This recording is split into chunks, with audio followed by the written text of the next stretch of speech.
It's fantastic work. Good morning, good afternoon, or good evening to you wherever you are in the world.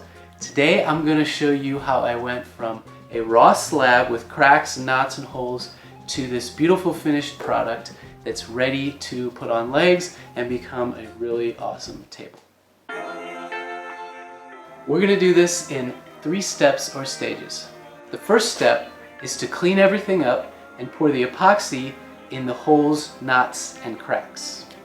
The second step is to plane and sand everything flat and smooth.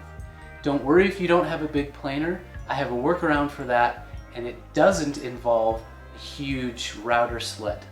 It's much simpler than that. The third step is to apply the finish. I'm going to show you a technique that I learned from the maestro, Sean Mulcahy down in Denver, that works really well for this. Some of you who watch a lot of slab and epoxy type videos might notice that I left the bark on here. I did that on purpose because I'm making this as a tea table for my friend Andy, one of the smartest guys I know. He loves the bark and he wanted to keep it. You can keep the bark, you can get rid of the bark. A lot of people get rid of the bark because over time it can kind of chip a little bit more. But what I did was I put an extra coat of finish on it to make it a little more solid, and it's worth it if you really like that bark look. So let's start our project. The first thing we want to do is get rid of any of the splinters, sawdust, or anything like that that has fallen into the cracks. Now to do this, we have a few implements of destruction. I'm going to be using an X-Acto knife and some mini chisels. That nail clipper is in the picture, but I didn't end up using it. I like to take a decent amount of care when I clean everything up because I know that once the epoxy's poured, whatever I leave in there is in there for good.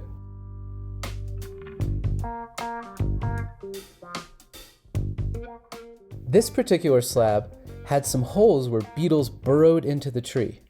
I wanted to be able to see down into the holes, so I dug out all the sawdust and it created a really cool effect.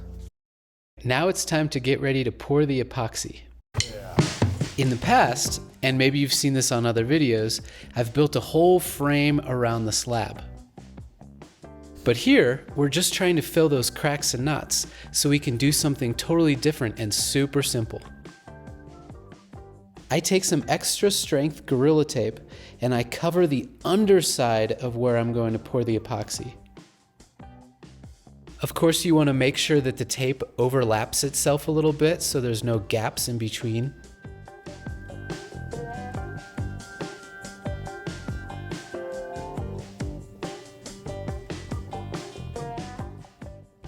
And for a little added insurance, I put some hot glue around the edge of all the tape.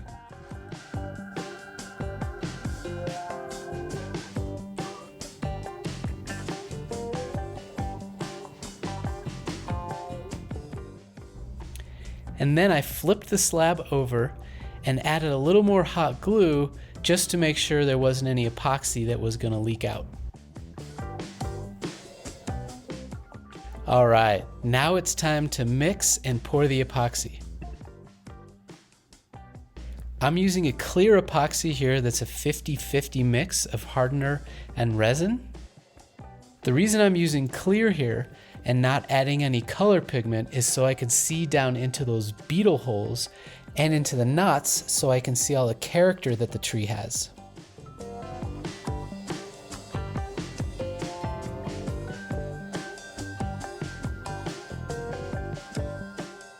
Something else you might notice here, if you watch a lot of epoxy table videos, is that I am not using a deep pour resin.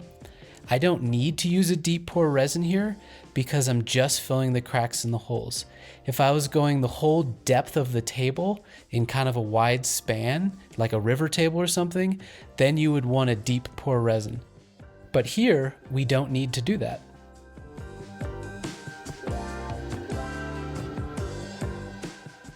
And don't forget to hit it with a torch to get rid of all the bubbles. All right, cracks and knots are filled. Sometimes it really is that easy.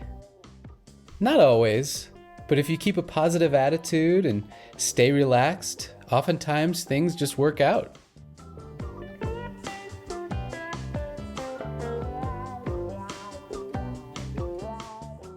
The tape and hot glue worked really well.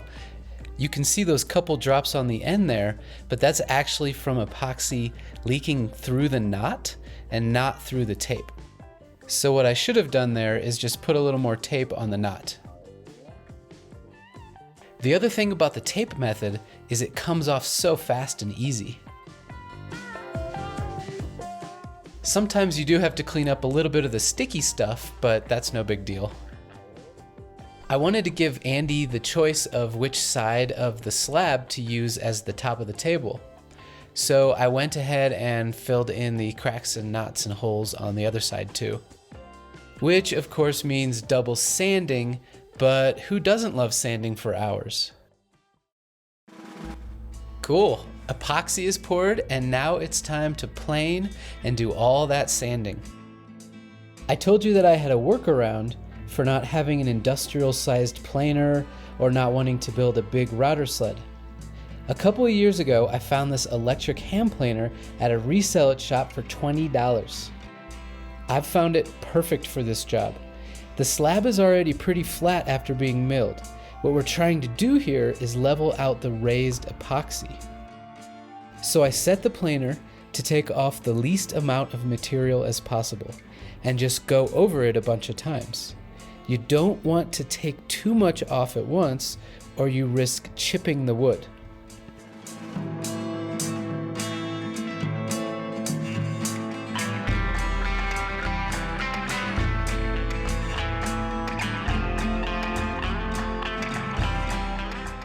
Once all the epoxy is flat and level with the slab, it's time to start sanding. I start with 40 grit, then move to 60 grit, and on to 80. Next is 120, then 180, and finally 220. Now if you thought that looked easy, consider this. Each one of those grits took me about a half hour.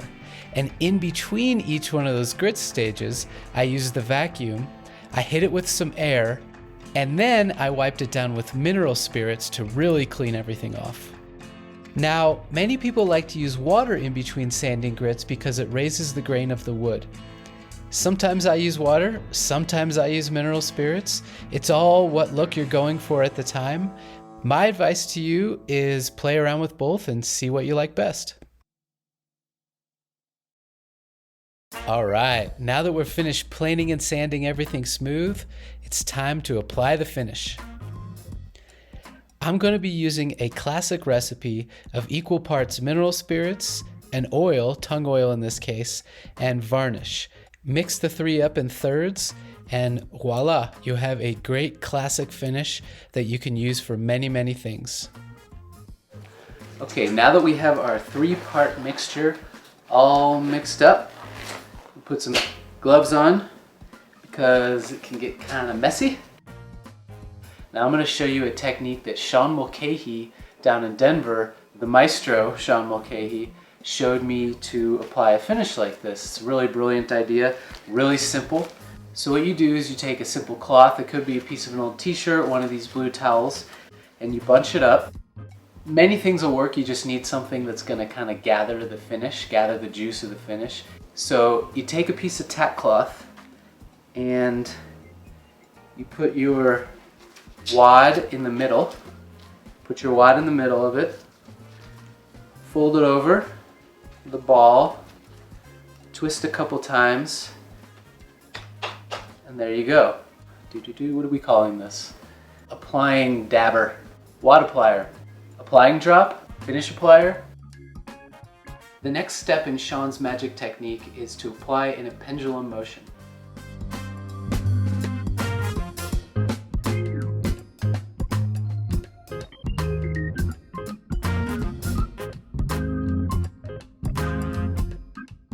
So So what this does is it allows the finish to be applied to the wood without any swirls or brush marks. If you apply with a cloth, a lot of times you'll get swirls. If you apply with a brush, you get those brush lines. I'm going to call it a tap and go. I'm going to call it the pendulum tap and go. I just made that up, sorry Sean.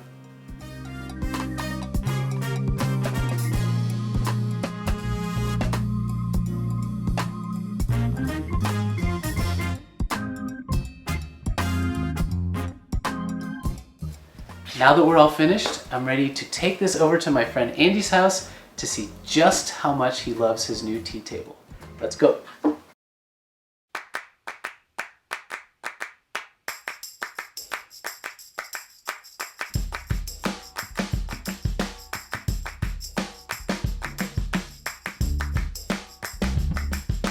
Looking pretty marvelous.